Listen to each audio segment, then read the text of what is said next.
live. Hi guys! Good evening! So for today's video guys, Hindi ko kikiwas ako TL. matulog kami sa labas ng bahay challenge with Tigo Prince ka. Harley and Papa. So, And Yoyo, and yes. KJ. Today's video Pero guys, si Kuya Giovanni. yeah. Today's video guys, tulog kami dito sa labas ng bahay na, ayan, walang dingding siya, oh, walang dingding, yan, nandito kami sa labas. At ngayon, umuulan siya. And kaya kami nandito sa labas guys, napalabas kami dahil pag yung ulan kasi malapit nang dumating, yung kwarto namin sobrang init. So, ako hindi nawawala ng ubo, yung si Prince Harley hindi rin siya nawawala ng ubo, kaya ginawa namin is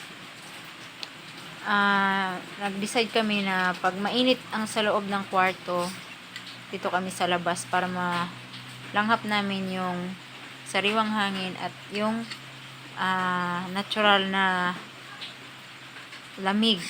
So, kasi pag sa loob kami guys, lagi na lang electric fan, ceiling fan, so hindi siya maganda sa health. Kasi pag pinagpawisan kami sa sobrang init, nagpaano kami ng electric fan, so natutuyo lang siya dahil sa electric fan, so hindi siya maganda. Kaya iyon yung reason na hindi kami nawawala yung uban namin ni Prince Harley, lalo na pag gabi. Ano talaga yung ubo namin.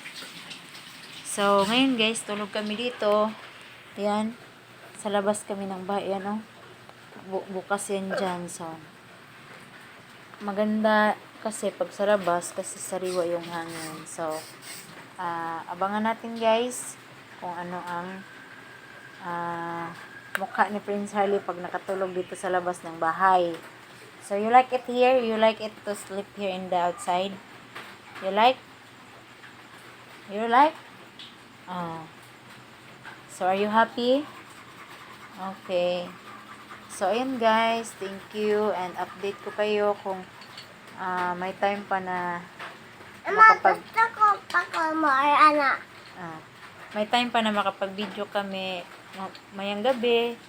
Kung hindi pa maganda ang tulog namin kasi nga nandito kami sa labas, for sure maganda ang tulog namin dahil malamig ang hangin, malamig ang panahon, at maganda, fresh na fresh yung hangin na maano namin dito sa labas. So yun guys, thank you, and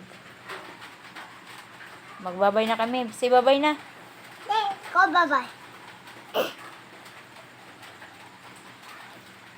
Thank you guys. Bye-bye. Good night everyone. God More pa bless. anak, More pa anak. More. So, Prince Harley is, sabi niya, gusto niya raw dito sa More pa labas. anak guys,